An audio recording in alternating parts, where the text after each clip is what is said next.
What's up, everyone? Today I'm going to give you a very quick guide on how to maximize your grades in the National 5 or higher English course.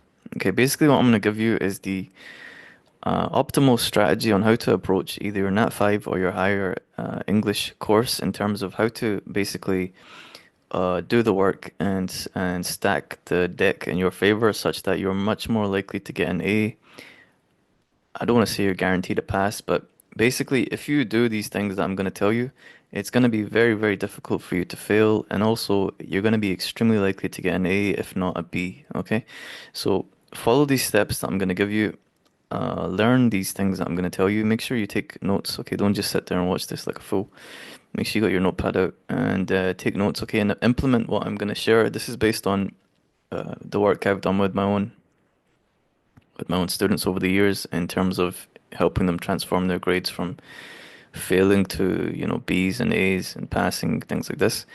So make sure you take this seriously, okay? And this is going to be the optimal strategy again, like I said, basically how to approach the course in the most efficient way, focusing on what's most important and doing it in the way that is easiest to apply. Okay, that's the goal.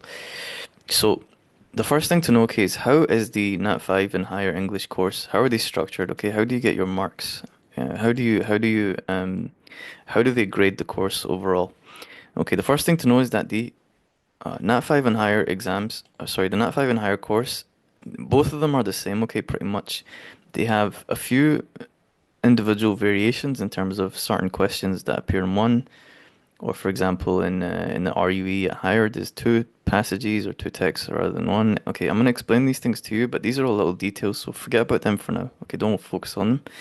Don't worry about them. Forget about everything that you know so far, and just let's go step by step. Okay, just focus on these basic things first, the most important things first. Okay, so first thing is both the Nat 5 and higher exam, sorry, the course, they both have a two exam structure. Okay, so the first exam is an RUAE exam, sometimes called close reading. This is worth 30 marks. Okay, 30% of your grade. So this is an exam where you go and you're gonna sit somewhere with an invigilator and all that stuff, and you're gonna sit there and you're gonna do the test. Okay, that's 30 marks. So you do this sometime in May, something like that. Okay, you probably have an hour and a half to do it. Um, Maybe a bit less than that, 5. I forget the exact timing, but anyway, it's an exam. Okay. The next thing is called critical reading. This is going to be done on a separate day. Okay, you do these in 2 different days, or on the same day at 2 different times, depending on your school and how they do it. Okay, either it's a different day or same day but different times. Like you do one, you take a few hours of break, and then you do the other one. Okay, but you don't do them one after the other. That's the important thing. Okay, it's two exams. Now, the critical reading exam is made up of two papers. One is called Scottish text, and the other one is called the critical essay exam. Okay, and this is worth 40 marks in total. Now, the thing to know is that the Scot text paper is worth 20 marks, and the critical essay paper is worth 20 marks. This is a test. Again, I'm going to explain what each is when we get to it, but essentially, this is another test. Okay, and this is writing an essay. Okay, under exam conditions. So, important thing to know, critical reading is two papers. Okay, one is Scottish text, which is basically a test, answer questions. The other one is a critical essay, write an essay in exam conditions. Okay, and this is worth 40 marks. So these two, they get you to 70. Okay, these two get you to 70. Now, the other part of your course, okay, the other major part of your course is called the portfolio essay, sometimes called the portfolio piece or the portfolio writing piece, sometimes called the folio. This is worth 30 marks. Okay, now the difference between this and these two is the portfolio piece is done over the year at home. Okay, now it used to be the case that you would do the entire thing at home and you would just submit it. Maybe you would submit a draft for your teacher to look at, you would email it to them or something, and then they'd look at it and then you'd do the rest at home. Now, this has actually changed because of the introduction of AI and ChatGPT and things like this. So basically, the SQA, they don't want people to cheat. They don't want people to just, have ChatGPT write their essay for them. So what they've done is that they've now made it mandatory that your first draft has to be done under supervision. Okay. Basically, what this means to make it simple is that your teacher is gonna your teacher is gonna basically watch you as you and your class probably they'll give you like, okay, on Wednesday we're gonna go ahead and write our first draft. They give you a certain amount of time that you're gonna go ahead and write the draft. You have, I think it's like 5 hours in total. Okay, so they might give you like, 5 sessions or something like that, you and your class to write your first draft. And the thing is, they just have to watch you while you do it. Okay, so they'll be at the front, they'll maybe walk around, they might check on you what you're doing. Just basically making sure that you're not cheating, you're not getting, AI to write it for you. They want you to do your first draft in class. Okay, that's the new change. This is true for both higher and Nat 5. But once you've done the first draft and you've submitted it to your teacher, they've looked at it and all that, they've looked at it and they've seen, okay, this is the first draft, this is what it's like. I think they might even have to sign something, I can't remember exactly, but in any case, they have to watch you when you do it.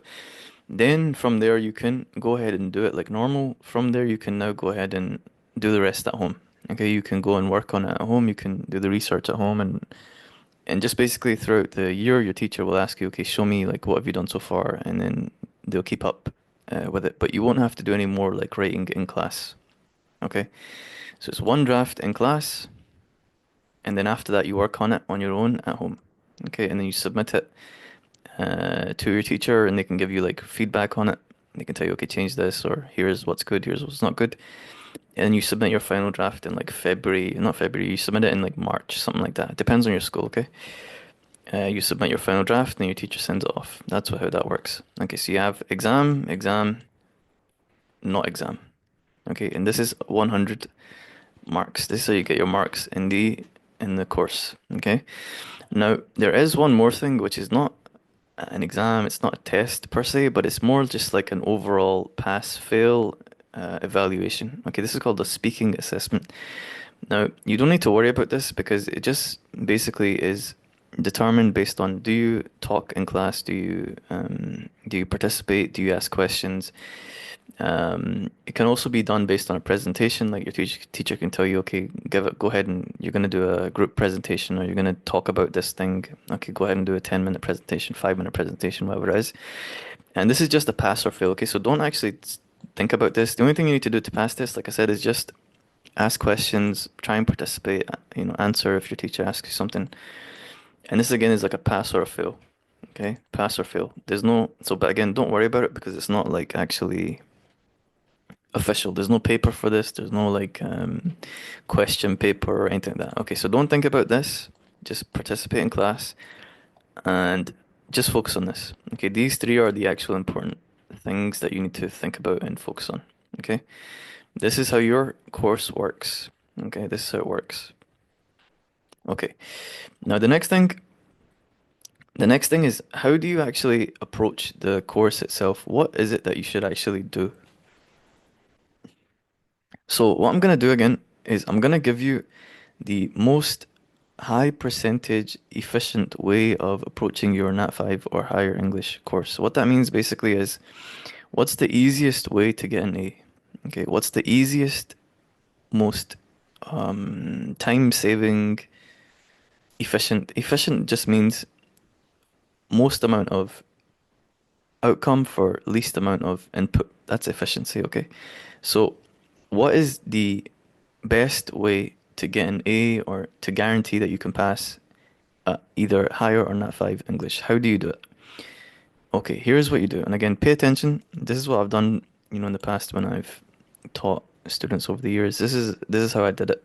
Okay, this is how I flipped their grades from failing to passing and getting A's and B's and so on. Okay, so pay attention. Okay, so basically what you need to do, all right, in terms of strategy, what you're going to do, okay, is first you're going to spend the majority of your time, and ideally you would do this in August, September, October, November, these times. Okay, it's January right now, but still this should be your first priority. If you haven't done this already, this should be your first priority. Okay, even though your final exam is in May, we're kind of close. Still, this should be your first priority. Okay, your first priority should be to spend as much time as you can making your portfolio essay as perfect as it can be. And I'm going to tell you exactly how to do it as well. Like, I'm going to tell you what this means, what to do practically. But this is extremely important, okay? You want to spend as much time as you can up front making your portfolio essay as perfect as it can be. Why? Because this is the easiest place to secure your pass or to secure your high grade. if you can guarantee that you get 25, 26, 27, maybe even 20, maybe even 30 marks, what that means, okay, if you can get 30 marks on your portfolio, yeah, or you can get 25, say if you do a great portfolio, you get 25 marks, you spend a lot of time on it. Because remember, it's in your control, and that's the thing. The difference between this and these two, this one is in your control completely, and you can spend hours and hours on it. This one, you have whatever time they give you, and that's it. That's it. If you do a bad job, that's GG. Yeah. If you do a good job, then okay, that's good, yeah. So imagine now you go ahead and you get 25. My bad. Okay, imagine you get 25 on this. What that means effectively is if you have 25, you only need another 25, or I believe the pass mark's 50. But let's just say if you want a safe pass, you want a safe pass, you want to get 60.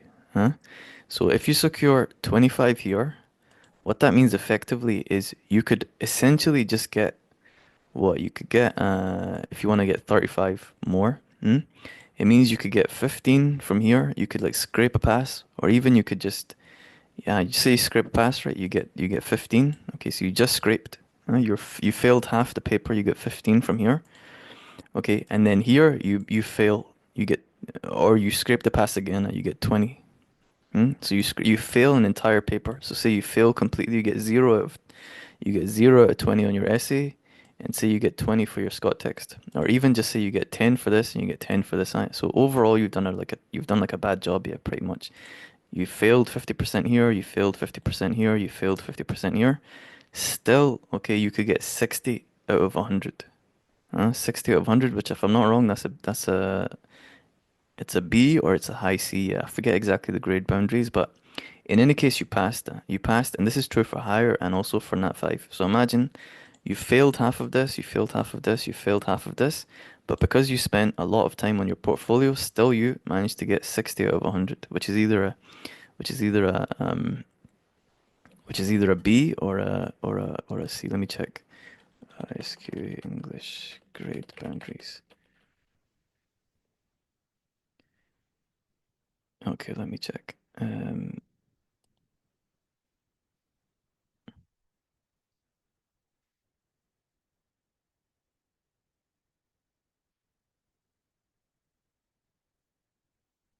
Okay, let me just see if it's on Google. Yeah, so 70 is an A, 70 is an A, 50 is a C. I believe 60 is a B. I believe 60 is a B. Okay. In any case, let me double check. Where is it? 70, 60, blah, blah, blah. Yes. Okay, 50% is a C, 70 is an A, 85 is an upper A.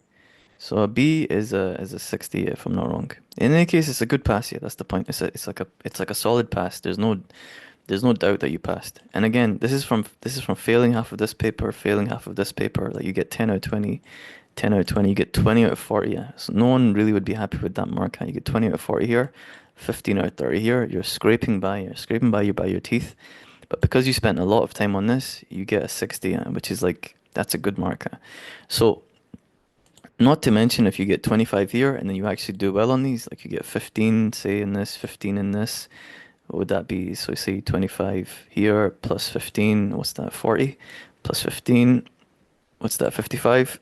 And then say you get like 20 here, that's 75. That's a high A. Imagine a high A just from doing relatively well, from not even doing great, but relatively well, from doing 20 here, 15 here, 15 here. So 30 out of 40 for this, 20 out of 30 for this. So you've missed 10 on both. And then because you put the time in on here, and it's not even getting 30 like a perfect mark, it's just getting 25, still you walk away with a 75, which is a great A. Yeah, that's like a very high, good A. I guess a good A. It's a guaranteed A, yeah. Okay, so anyway, my point is, okay, this is really important, and this is the key. If you can do this properly, you can secure your grade. This is like the key to the whole thing. This is cheat code. This is the easiest way to do this. Okay, so start with the folio. People usually they do this backwards, and they do the folio last because they do the portfolio last because they think like, okay, I've got a lot of time to do it, so let me not pay attention. They do it. That's back to front. You need to make sure that you put as much time as you can up front. Even right now in January, where you're thinking, I should be learning how to do whatever it is for my prelim, forget about that. Okay, it's not important. Spend most of your time on the portfolio. Okay, make it as perfect as it can be. And again, I'm going to teach you exactly how to do that now. Okay, so how do you write a good portfolio? What's the easiest way to write a high level, high grade portfolio? What's the easiest way to do it? Okay, here's the steps that you need to take. And again, make sure you write these down so then you don't, so you can follow them. Okay, so I'm going to tell you exactly how to do it. I'm going to break it down for you step by step. All right, so the first thing is you need to write a persuasive essay. Okay, don't write a reflective, don't write a personal, don't write a creative, write a persuasive essay. Okay, the reason for this is the easiest one to improve your marks on. Okay, the other ones, though they are good to do in your own time and to learn how to do, to write a story and all this kind of thing. The persuasive essay is the one that is actually objectively the one that you can, for example, in a personal essay or in a creative essay, how would you improve that? You have to basically make the character more relatable. You have to think about their psychology. You have to think about the setting. It's a lot of subjectivity involved in these kind of essays and reflective. Think about the time that you were that you were five and your girlfriend cheated on you. 5-year-olds don't have girlfriends yet, but you know what I'm saying. It's like think about this time, make it more. Talk about how you cried more or something. Yeah, it's confusing. How do you make it more touching and all that stuff? And it's like more emotional and so on. Yeah, it's more subjective. It's trickier. With a persuasive essay, I can tell you exactly what to do. Yeah, okay, you have 5 references, triple it to 15, your grade will go up. Very easy. You have references scattered in your essay. Okay, change the wording and say, according to this, write the source, add a references section to the end of it, your grade will go up. You see? Very clear and it's objective. How many references do you have? You got 5. Okay, triple it, make it 15. Very easy to do, you see? Very easy to implement. So write a persuasive essay. Now I'm sure like some of your teachers will be like, nah, I want you to write a reflective. If they're very adamant, write the reflective quickly and then tell them, okay, please can I do this as a second essay and then spend most of your time on it. Okay, this is the key. Persuasive essay is the key. Okay. The next thing is be very clear on the topic that you are gonna focus on, what you're gonna try and persuade the reader about. Okay, what you're gonna try and prove is true, what you're gonna argue for, what you're gonna argue against. Make it extremely clear. Okay, so know exactly what it is that you're talking about. Don't try and talk about everything. Talk about one thing and make it extremely clear. Okay, you want to talk about nuclear weapons? Don't give a story about nuclear weapons. Talk about are they very bad?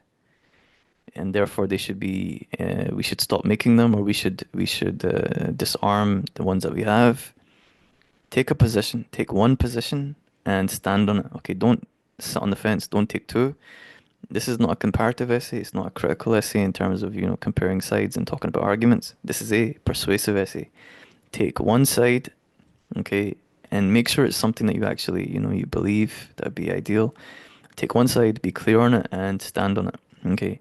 Now, it's important as well that you pick a topic that you actually care about and that you actually know something about. This will help you a lot because you can bring in your knowledge and you can bring in your passion for the subject to your essay, which will again make it a lot better than if you don't care about it, if you don't know anything about it. Now, you can still get a good essay even if you don't care, if you don't know anything, but it's like more ideal. It's easier to do if you care about the topic and you know something about it. So basically, spend time brainstorming ideas. Write 50 ideas down. Pick the one that pick. Narrow it down. Which ones do I care about? Okay, I care about 20 of them. Which ones do I know something about? I know something about 5 of them. Which ones do I have some experience with? Okay, I've got experience with 3 of them. Okay, now pick one from there, like that. Do it like that. Okay. Now the next thing, this is really important. Okay, this is again a major, major key to making your essay high level. Okay, if you want an A, if you want a B, if you want to make sure you guarantee that there's no doubt that you're going to pass, find as many references as you can. Okay, references are the key to the persuasive essay, to stacking the persuasive essay in your favor. Okay, to making it so that the marker is pushed and forced to make you pass and forced to basically give you like a high grade on your pass. If you read any high level university essay, it's primarily full of references. Okay, this is the difference between like a normal essay and a academic essay. It's primarily full of references. So your first thing is to find as many references as you can. Okay, a good ballpark for you if you're just beginning is in Nat 5, I would say to you find 30 references. Okay, 30 references, 30, which is probably way more than you're thinking. Probably thinking 5 or something. No, 30. If you're doing Nat 5, and if you're doing higher, find 50, if not 60. Okay, spend the time, put in the time finding your references, and it's actually going to make a huge difference. Your essay could be basic. It could be not even that good in terms of what you say. But if you have 30 references in there, that's like gonna take it and push it and force the person to make you pass. Do you see? Just the references alone.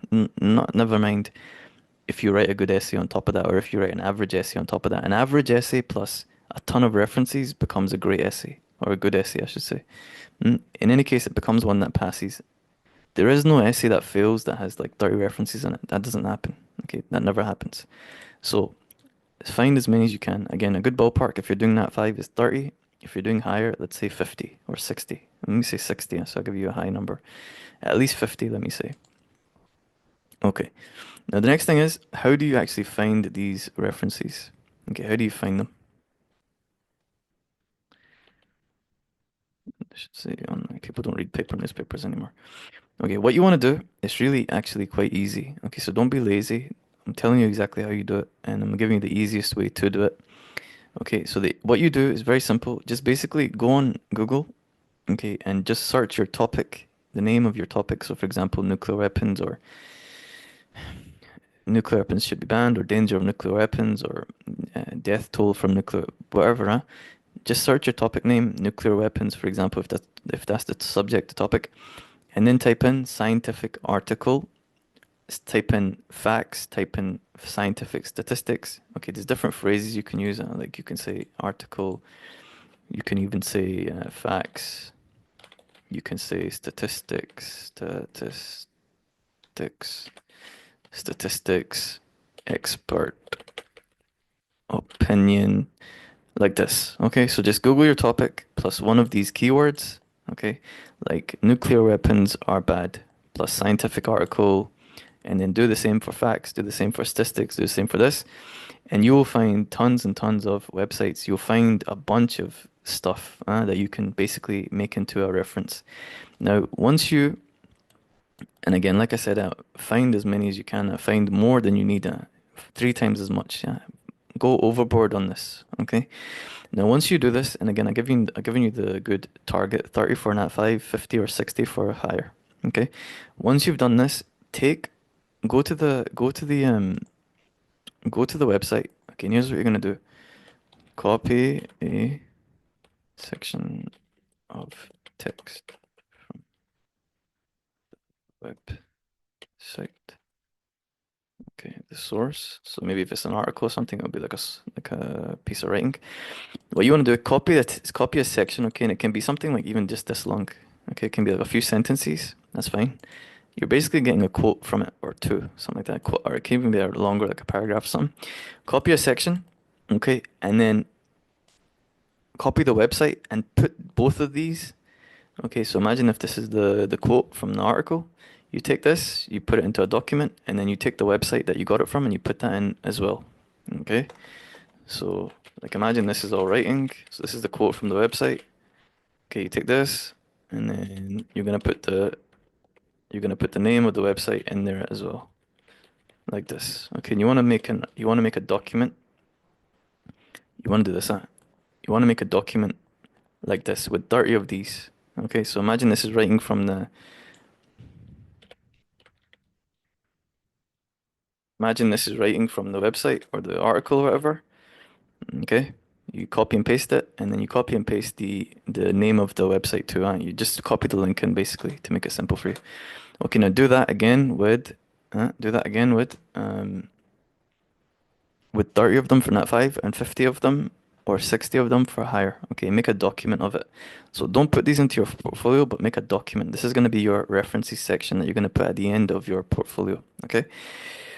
Um, Yes, I believe the references section do not get counted in the word count.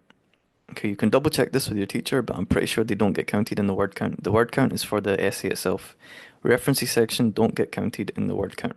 Okay, you can double check with your teacher, but I believe that is the case. Yeah, that would make sense. Huh? So like your list of websites or sources and so on, they don't get counted. Okay, you can double check, but I'm pretty sure that's the case. In any case, do this anyway, and then you can use what you need.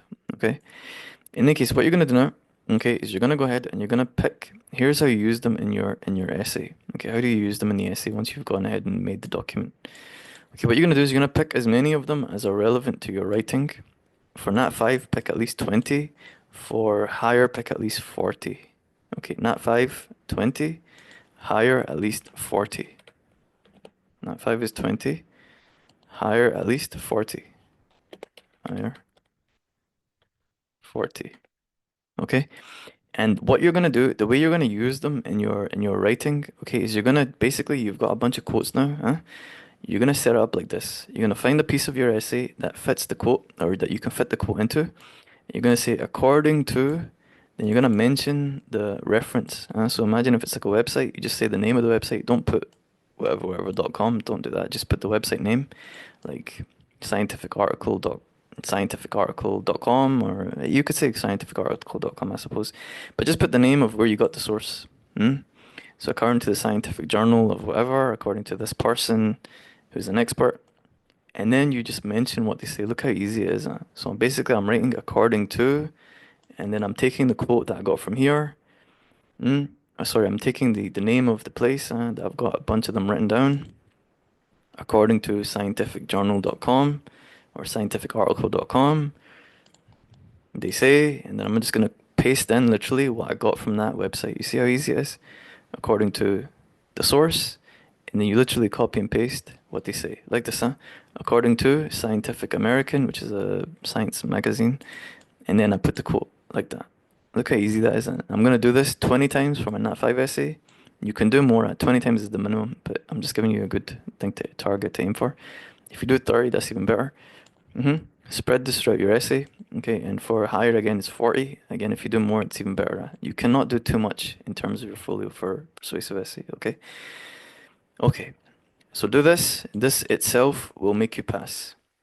Just this. If you do just this itself, what I've told you so far, you'll pass your portfolio. This will itself will give you 15 at least if you do this. Just this. Okay. Now, how do you go and take that 15, the pass, and how do you push it to a B or an A? How do you do that? Okay. What you're gonna do, okay, is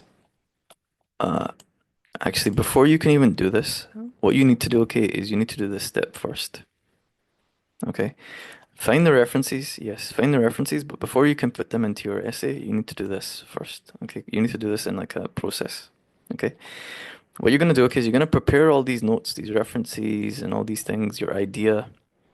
Okay, you're gonna prepare them in some notes in a rough form. Okay, write them down, do it in bullet points. Don't make it like an essay. Here's how you I don't want to say beat the system, but here's how you deal with the new regulation, the new rule. Here's what you do. You take your notes, okay, your references and so on, and your idea, maybe what you want to talk about.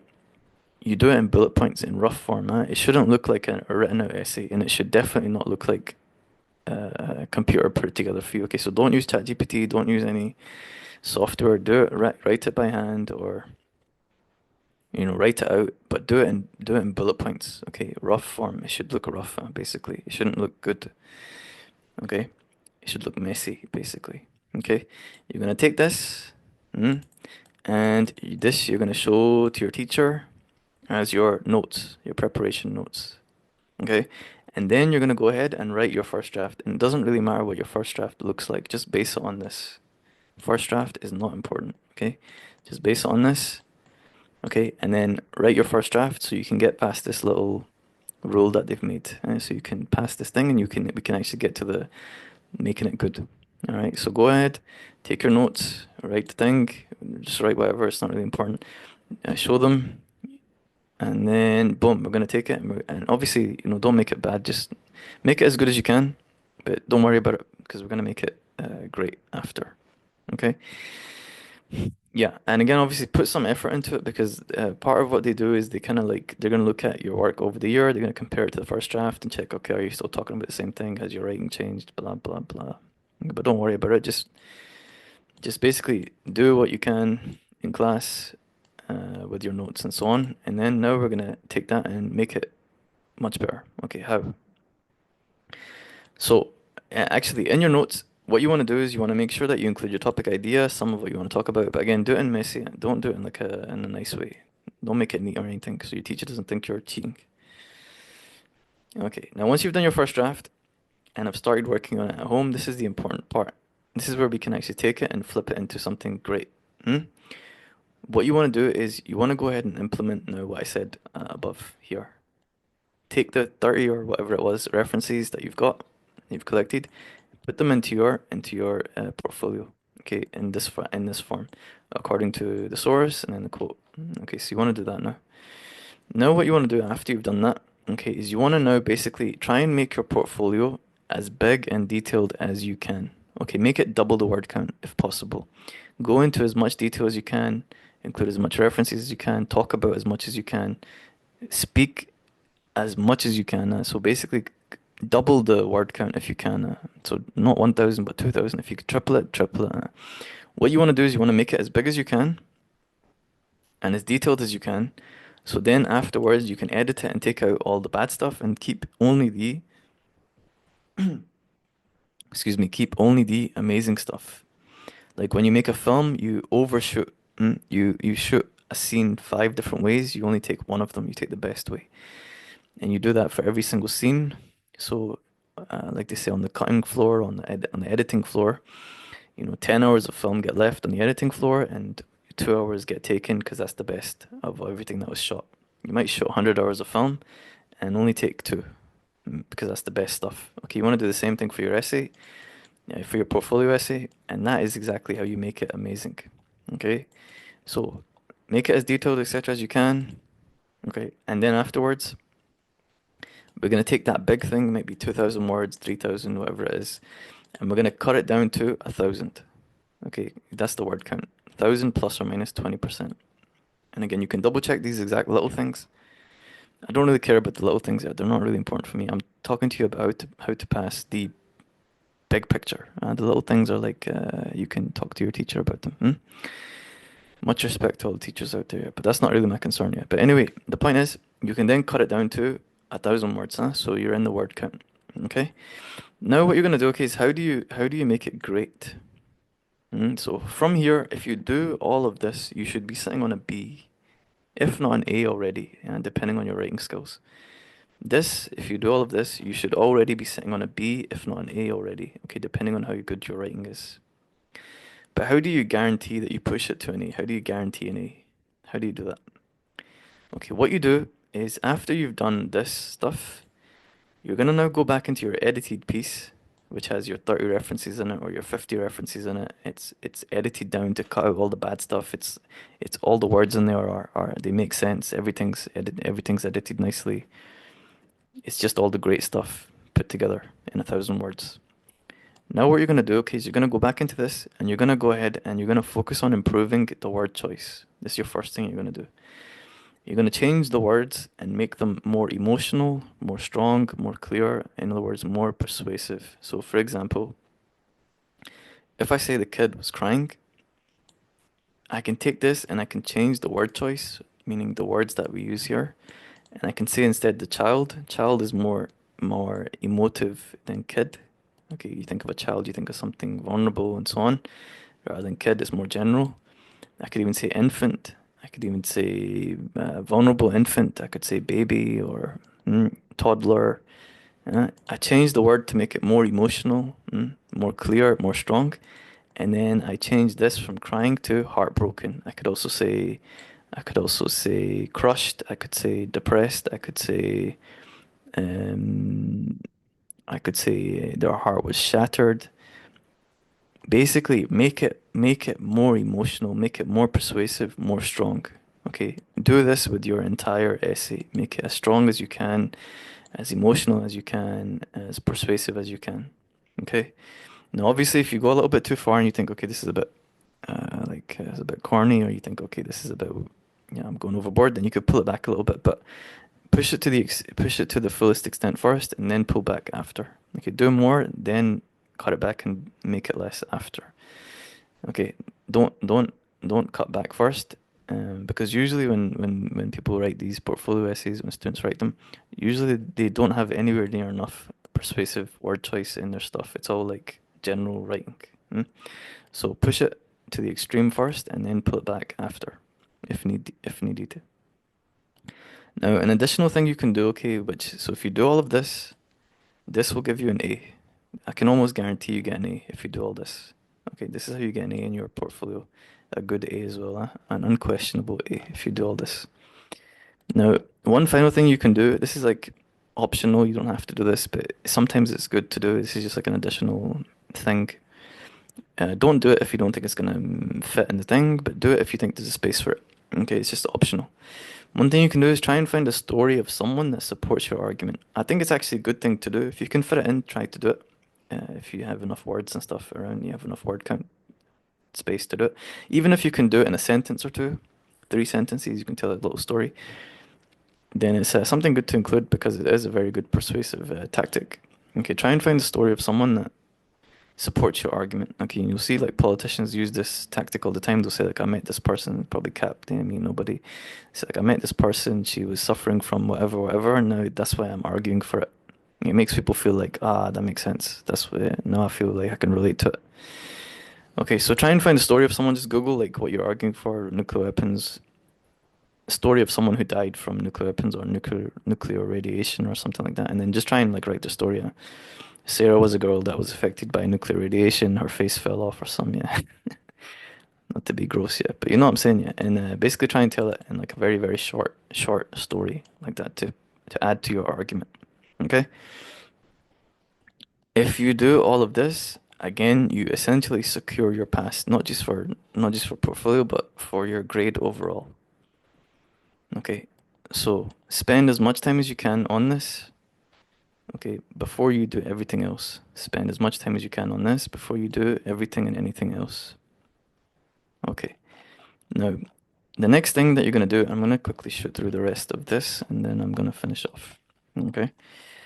I'm going to basically now tell you what the most important things are in each of the rest of the sections in your course and basically how to approach them, how to approach them so you can get the highest chance that you're going to pass with a good mark. Okay, so the next section is RUE, and we talked about this before, and you have an exam on this. Okay, now the secret with RUE, which people don't actually know, is that RUE is way more simple than people think. Okay, so first, what is RUE? What is it? RUE basically is very simple. It's just that you read a text, an article from a newspaper, usually, and higher it's 2 articles, okay? And you answer questions on it. It's that simple. Read a text, answer questions on it. Read a text, answer questions on it. That's it. Okay. Now you can actually find example past papers, and you can find examples of this from the SQA website. Just Google this and you'll find it. Okay, and you can see exactly what I'm talking about. Okay, so it's very simple. You read an article from a newspaper, and it'll be given to you. Okay, and then you're gonna answer questions on it. Now, everyone always gets confused with RUE. They think, okay, this is the most impossible thing ever, but it's actually not. It's very easy, and it's actually very, very simple. It's very simple. The reality is, when it comes to RUE, there's actually only 2 techniques that you need to know. There's only 2 techniques that you need to know, believe it or not. Even this one, if you don't know how to do it even higher, still you can pass. If you just know how to do these two. These 2 techniques will give you 90% or 80% at least of your RUE paper in terms of the marks. These 2 alone. The in-your-own words technique and the word choice technique. Okay, and the word choice is used to answer language questions. In the language questions, you can obviously answer different techniques, but the word choice is the easiest one to do, which is why I recommend that you do it. So spend your time, and I've got videos. I've got one video which basically goes through how to do each of these. It's called Secret to RUE or something like that.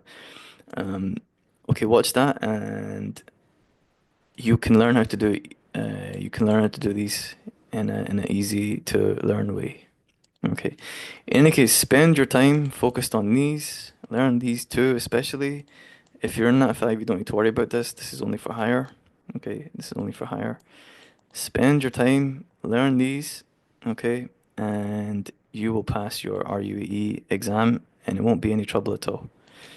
Okay, and these two techniques, like I said, in your own words and word choice, are used everywhere. Okay, these are the most important techniques in English for you guys. Okay, these are the most important techniques for you guys to understand. They're used everywhere. Okay, they're used in your essay, they're used in the Scot text, in the 8 mark question, they're used in the critical essay when you're analyzing quotes or when you're setting up a paragraph. They're used everywhere. Okay, everywhere.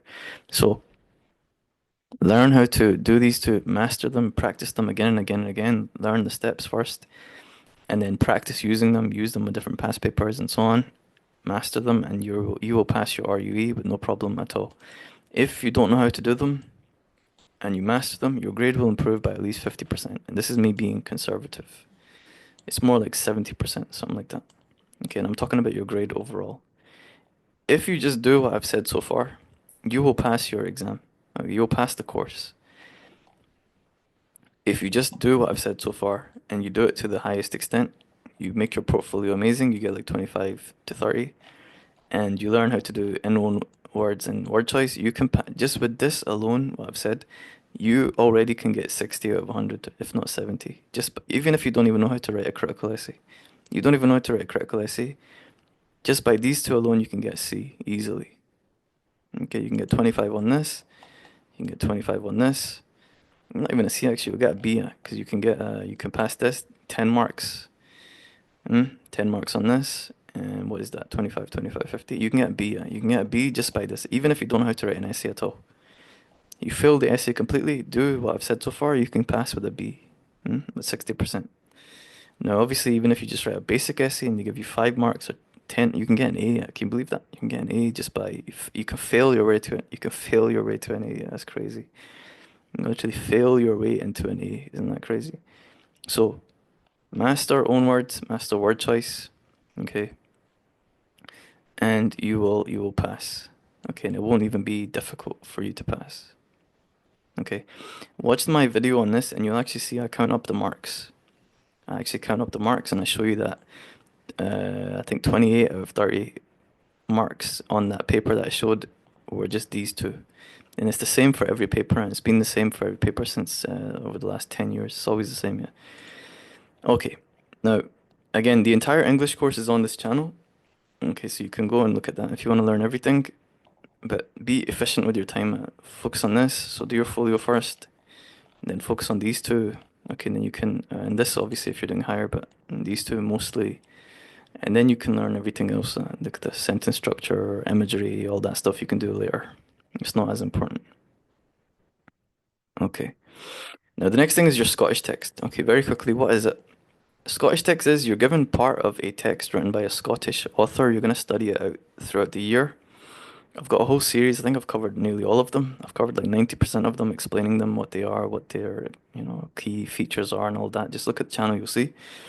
I think I've explained nearly all of them except for like 5 of them or something like that. I've done like 90% of them. Okay, so you can just watch my stuff and you'll be able to understand what they are and what they're about and all that. Okay, and then you answer questions on it. Now, if you're doing poetry, you'll be given one poem in the exam. If you're doing a text, like a novel or something, you'll be given like part of it. It's called an extract, like a few pages or something like that, or a page. And then you answer questions on it. So this is basically a mimicry of the RUE, same as RUE, except it's about a text that you've been studying throughout the year. Okay, and again, watch my videos and you'll understand the text, whatever it is that you're doing. Okay. And then you answer questions on, okay, what kind of questions are in this exam, in this part of the Scott text exam, or in this critical reading exam, and what kind of questions are in the Scott text exam? Funnily enough, it's own words and word choice, basically. In other words, language. They're not really called word choice questions, they're called language, but it just means the same thing. Okay. So again, if you are good at word choice and own words, again, you can essentially pass any Scott text paper, even if you don't know how to do this. Okay, you can pass any Scott text paper pretty much. You at least get half. Okay. Now, So again, word choice, own words, these are the two main question types that are going to be on text. So if you understand the text by watching my videos or by studying them, in your own time, etc., learning from your school, you'll be able to do it if you know how to do these two. Okay. Now the only other thing is that the other uh, major section of the Scot text is called the 8 mark for Nat 5 or the 10 mark for higher. Okay, it's a question which you either get 8 marks for or you get 10 marks for. Again, I have a full guide on it on YouTube. I think the video is just called the 10 mark, but I explain basically how to do both. They're the same question essentially in terms of the structure. The difference is just that with this one, it's two quotes less. Okay, so the structure is the same, just this one has two quotes more at the end. Yeah, so you analyze two quotes more at the end, but the structure is the same. Okay, so just watch this video and you'll be able to understand how to do it. Okay, so again, Scott text, study a text throughout the year, and then you answer questions on it in the exam. They give you part of it, or if it's a poem, they'll give you the whole poem, or one of the poems that you've studied. Okay, the questions are either own words or word choice for the most part. There are some which are like little ones, make it 2 marks for, or three or 1 mark or something, but the majority of them are going to be own words and word choice again. Okay. And then the other major part, half of the paper, or just a bit less than half for Nat 5, is this thing called 10 mark or 8 mark. And again, I have a whole video on it how to do it. Okay, so again, it's very simple, it's not complicated. Okay, now advice. How do you study for the Scott text exam? What should you do? Very simple. Read the text. Okay, read the text. Now, the only thing you need to focus on mainly is just understand the main character. If there's more than one, understand maybe two of them, but as much as you can, understand the main character and understand the main theme. And if there's more than one theme, understand the main one first and then, look at the other one after. But who is the main character? You should be able to break them down back to front. You should know everything about them. And what is the main theme? What is the topic of discussion? What is the text focused on? What is it focused on? Like, for example, with the Visiting Hour by McCaig, the text is focused on the patient. There's two basically. Okay, there's the patient who's sick. The main character in the text would be the speaker who's going to visit the patient. So I should know everything about the speaker. How does he feel? What does he think? What does he think when he gets into the hospital? What's his reflections on it? And the main theme is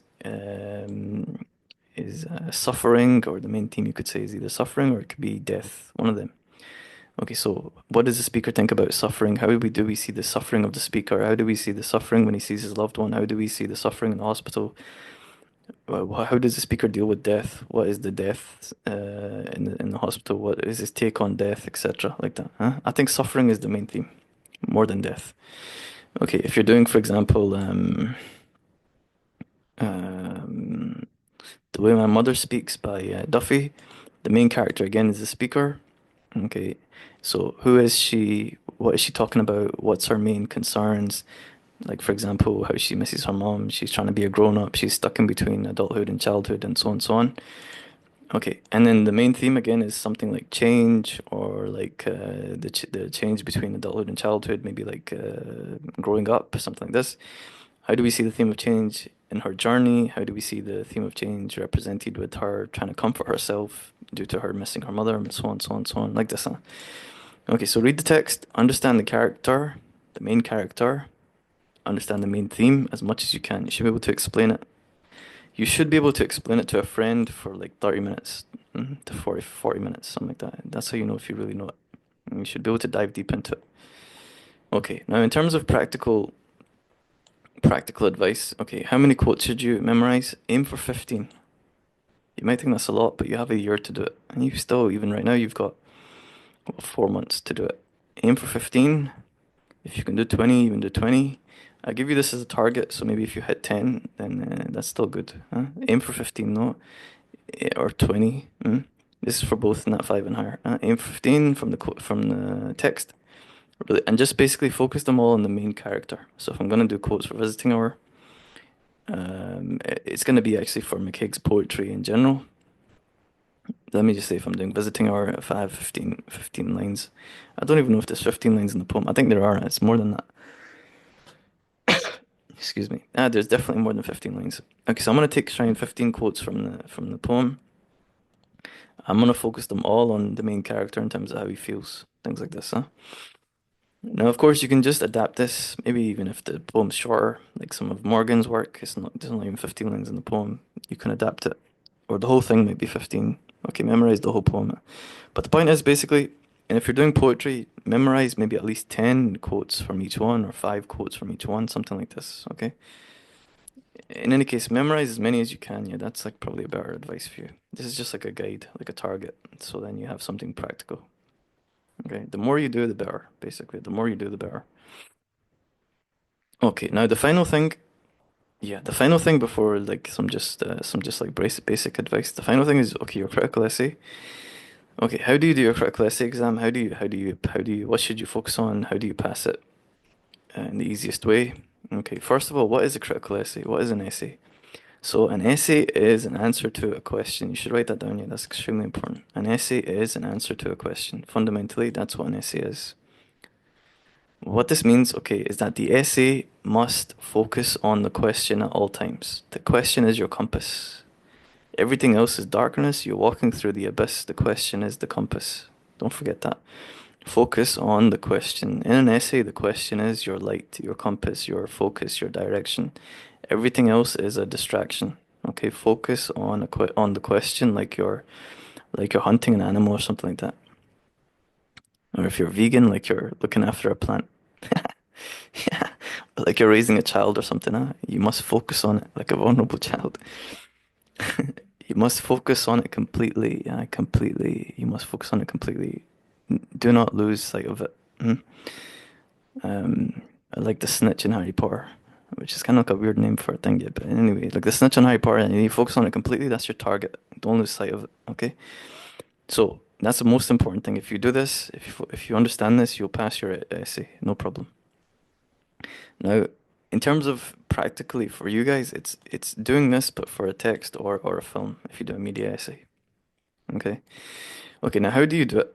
My first advice to you would be if you can choose, don't do a film. If you can choose, don't do a film, do a text because texts are a lot easier to answer on. Basically, you can talk about quotes and things like this. Films are a bit more complicated. You can talk about scenes and camera angles and so on. Doing a text is better because it fits in with everything else that you're doing. Okay, it's all the same kind of stuff. So if you can do a text, if you can't, it's okay. No problem. I'll tell you how to pass it anyway. Okay, now what you want to do to guarantee your pass or to stack the deck in your favor, read the text or watch the film as much as you can so you can understand it fully, know the story completely. Don't be confused about what happens. Read the text. Okay, don't try and cheat.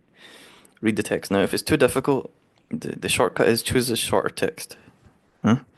If the text is too long and you got ADHD or something, first don't be lazy and just listen to it in an audiobook. That's a shortcut. And if that doesn't work, choose a different text if you can. Do like a poem or something instead. If you have the ability to do that. Okay, study a poem. Poems are short. It's easy to do. Just study one poem and you can do that. Okay. Now make sure you understand the thing fully. And you should know it back to front easily. You should be able to tell it to a friend and not be confused, not have gaps. Okay. The next thing is make sure you understand the main character and the main theme. This is the same advice as your Scott Tech stuff. Exact same. So you should be able to dive into the main character and talk about their emotions, their character, what they're like. Are they good or bad? Why are they good or bad? What do they want? What's their goal? Who are not even who are their enemies, but what are they trying to achieve? What are their difficulties? What are their skills and talents and so on? I should be able to dive into it in depth. Okay. And if you're doing a poem, like for example, Dulce Decorum Est, where it's not really, but it actually is one character, it's the speaker. He's the main character again. Excuse me. You should be able to dive into the speaker, his psychology in terms of, okay, and I've got videos on some of the main, I don't really have that many in terms of critical essay, but I have some of them. So maybe you can find, you can watch my stuff and you can maybe find some advice. But in any case, it's the same as Scottish text. Okay, you should be able to dive into the main character. What does he want or she want? What's their psychology? What's their, and so on. Okay, and the same thing for the main theme. Okay, what is the text focused on or the film focused on? What is the film focused on or the text? What's the topic of discussion? Excuse me. What's the topic of discussion? Okay, like if you're doing Macbeth, for example, you should be able to dive into his ambition, talk about Macbeth as someone who's strong, he's brave, he's courageous, he's very driven, but at the same time, he has a lot of insecurity, and this allows his wife to manipulate him. He wants to do very evil things, but at the same time, he's evil, but he doesn't have the full blackness and darkness in his heart. He still has some kind of light in there.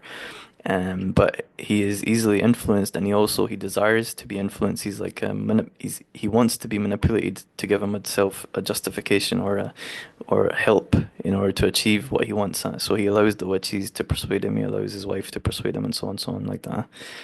And then the same thing with the theme. You should be able to understand, like, okay, Macbeth, we're talking about the theme of either ambition or the cost of ambition or yeah, the dangers of power or the cost of unethical behavior, basically like the cost of murder, what happens to you if you kill someone, something like things like this. Huh? Okay, anyway, at all times, again, like I talked about this before, yeah, just focus on the question at all times. Yeah, it's your compass, it's your guide. Don't go off topic. This is the most important thing. This is the major way that everyone loses marks on their exam. Don't go off topic. Okay? If doing an essay on a text, practical advice, memorize at least 15 short quotes. And a short quote can be 3 words, 4 words. Okay? At least 15. If you're doing an essay, if you're doing higher, do 20 or 25. If you're doing that 5, at least 15. Again, we're aiming for A's here. We're not trying to scrape by. Okay? If you're doing an essay on a film, memorize 10 film techniques that are used. Okay, for example, in this scene, he uses this use of color. Okay, he uses grayscale, like he uses black and white. He removes the color from the scene. In this scene over here, he uses close up. In this one, he uses a wide shot. In this one, he uses a overhead shot. And understand like what they do. Basically, understand what they do. Have an understanding. So memorize at least 10 film techniques that are used. It could be sound. In this, he uses this type of music. Have an understanding of what each one does as well. Okay.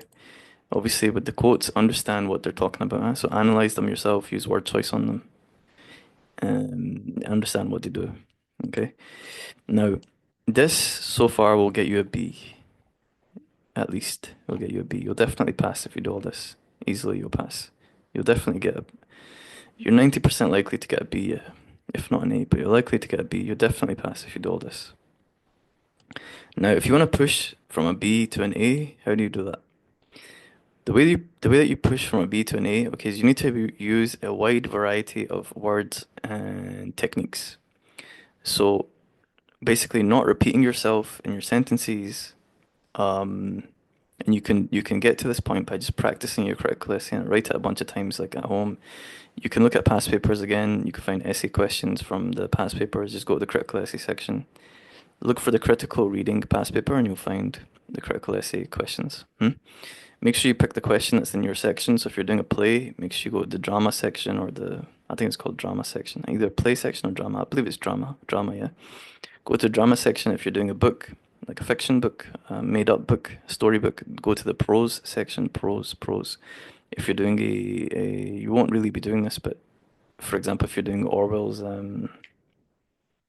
A Hanging, that'll be non-fiction, so go to that section. If you're doing a film, go to the film section. So make sure you go to the right section and pick one question and practice. Okay. So anyway, try not to repeat yourself with your words. Use a wide variety of words. Use complicated words if you have access to them. Try and learn more words if you can. I'll tell you to do that in a minute. But basically, use a wide variety of words. Yeah. Don't. It's you need to be balanced in a way of like not being overly. Okay, I won't confuse you. Just use a wide variety of words here, but make sure you're saying something when you're using these words. Don't just use words to be flowery and they don't mean anything. Right? Don't just say the same thing twice back to back, trying to be fancy. But use fancy words, but make sure you're saying something with them. Okay, that's important. Okay, now the next thing is, and make sure you're answering the question. That's probably a better way to do it. If you're answering the question, you're doing a good job. If you're not, if you're just talking just to talk, you're wasting time. Okay, that's the difference. Good essays answer the question. Bad essays just talk. They're fluff. They don't do anything. That's the difference. Okay. It's better to have a simple essay which answers the question directly and clearly and in a deep way than a fluffy essay which sounds fantastic. You don't even know half the words the guy said, but he didn't answer the question at all yet. That's like a bad essay, you see? So always answer the question. Okay, it's important. Okay, now the next thing is use a wide variety of techniques in your essay. Yeah? So this is the place where practicing the other stuff beyond word choice and own words will come into play. So the other techniques for RUE, which you should learn after you've got the word choice and own words mastered. And learning word choice and own words you can do in a day. It's not like difficult. Okay, just watch my stuff, practice a bunch of times, do 100 reps of each, you've got it. Okay, practice with different texts and so on. You've got it. Okay, then go on to sentence. I've got videos on all of these. Yeah, I've got the whole course there for you to watch. Then practice sentence structure, metaphors, similes, use of tone, like that, huh? Use these techniques that you study in RUE, use them for yourself in your own essay, okay? So use short sentences, use long sentences, use variety of what's it called? Punctuation, like use full stops, use commas, use dashes, use colons, semicolons, ellipses, and so on. Like go all out with your as much as you can with your variety. This is what also pushes your grade up from a B to an A. Okay. Um, and the final thing, this is the last thing, maybe the most important thing beyond focusing on the question, maybe even more important, maybe even more important. This is actually the most important thing. One of the fundamentally the most important thing in life also. Your essay is an expression of your opinion, of your expression of what you believe. Okay. Again, an essay is an answer to a question. A good answer to a question is a truthful answer, fundamentally. If I ask you a question, I don't want you to tell me something that you know is false, a lie. I don't want you to lie to me. That would be offensive and insulting. And it would also be wrong. Hmm? Ethically and also practically, it would be wrong. What I want you to do if I ask you a question is I want you to tell me the truth, and I want you to tell me the truth in a way which is backed up by evidence. Huh? I want you to tell me also the truth that you believe. You see? So what you want to do is, as much as you can, be honest with your writing. And this is also a philosophy for life. The first primary virtue is truth. Truth is the mother of all other virtues. This is true in everything. Okay? Truth is the guiding light. Now, what this means for you in your essay is say what you think. Okay, don't just say what you think. You should say, but say what you think, what you actually think. Now, obviously, you might be thinking, okay, what if I say the wrong thing? There is no wrong thing. The only wrong thing is the thing that isn't backed up by evidence.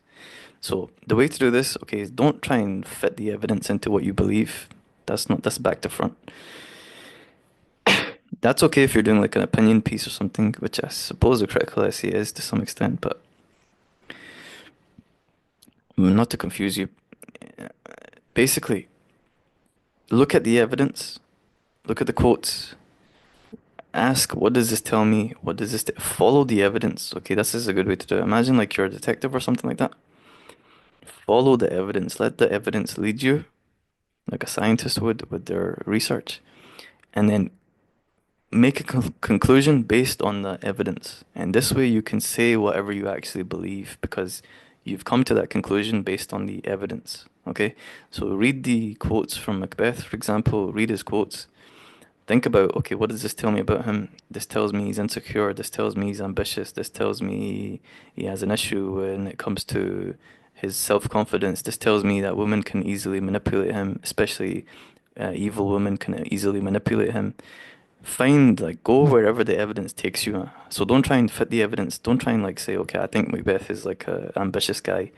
Now let me try and find quotes that show that. Don't do that. It's back to front. Yeah, it's not good. That's not the right way to do it. That's how you get confused and write a bad essay. And do it the other way. Find look at the quotes. Ask what does this tell me about him, and then come to your conclusion that way. And then you can say whatever that is. Okay, because you've got the evidence there to back it up, which is the quotes. Okay. Okay, now my final thing for you, if you do all of this, excuse me, if you do all of this, you will get an A. There's no doubt in my mind. You'll probably get 90% at least in terms of your mark. You'll get 90 marks out of 100. 90, 90. at least, if you do all of this. If not 95, maybe even 100. Some of you that are extremely, extremely do it to the fullest extent, you'll get 100, yeah. But even if you're not extremely gifted or, extremely talented in English, still you'll be able to get at least 85, if not 90, just by doing this. This is smart, intelligent work. Implement what I'm saying here, you will get at least 85, if not 90. Some of you, if you do it to the full extent, will get 95, maybe even 100, yeah. Um, and if you do manage to, if you use all this and you pass your thing, put it in the comments and let us know, yeah. Let me know if you used it. Okay. Now, my final piece of advice for you is how do you improve your English just in general, like your vocabulary? This is a big question people ask. How do you improve your vocabulary? How do you improve your English overall? Here's my advice to you. Here's how you do it the easy way. Everyone always tells you to do this. Okay, read more books. This is standard answer, which is also it's true. Okay, it can be books about anything. It can be fiction stories, whatever. And just reading will help you a lot. The modern answer, okay, which is even easier than reading, is listen to podcasts, especially like ones that are based on like education or based on like storytelling or things like this. Yeah, like psychology podcasts or history podcasts, things like that. Or listen to audiobooks. So you don't even need to read anymore yet. So you don't even have any excuses. Okay, you can listen to the audiobook version of your text or other texts and look up the words that you hear that you don't know. Okay, so this basically mimics how you've been learning how to speak and you've been learning English or whatever your first language is. How you have been learning since you were a baby, since you were a child. You didn't learn by reading, you learned by people talking to you, telling you, hey, bring that here, or this is a cup, or this is a whatever. And then you asking them, what's a cup? Or you asking them, what does that mean? And then they tell you, that's how you learn. So this mimics that. Now, the final thing that you can do, okay, again, this is super modern, and I recommend to you that all of you should get onto ChatGPT. Yeah, this is the future. AI is the future. Don't be left behind. Use ChatGPT to help you to learn. So just tell it, teach me, help me to improve my English vocabulary. You can do this if you're even not a, if English is not your first language, you can say, I am a native Portuguese speaker or I am a native Mandarin speaker or whatever. I'm trying to learn English. I am in high school. Please help me to learn, and it will become your teacher. Basically, it will become your personal teacher. You can talk to it, you can ask it questions, and so on. Do these things, and your English will improve. These two are extremely easy to do, and every one of you can do them. You can listen. You can do this when you're walking to school, going to the gym, whatever, whatever. And this is extremely easy to use. You can get it on your phone too. Okay. Okay. So if you do all of this, you will pass your exam, and again, like I said, you will get 90 at least out of 100. Okay. So implement these things. Okay, you've still got time to do all of these steps. It's only January. Implement all of these steps, follow them properly, follow them to the fullest extent, and you will pass your exam and you will pass with a very high grade. Okay, good luck to everyone, and my deepest, sincerest wishes is that all of you attain your fullest potential that you have inside of you that maybe even you're not even aware of.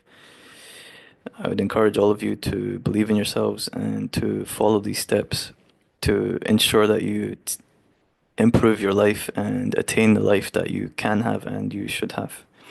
Not even just in terms of like money or things like this, but in terms of your overall life as a person, your happiness and your peace and your usefulness to the world. That's extremely important too. Yeah, make yourself useful to the world. How do you live a fulfilling life, a life of purpose, a life that isn't empty, that you have to drink or do drugs or hurt yourself and become self-destructive? Live a life that is useful to other people, help the world, produce things that improve life for other people. Hmm?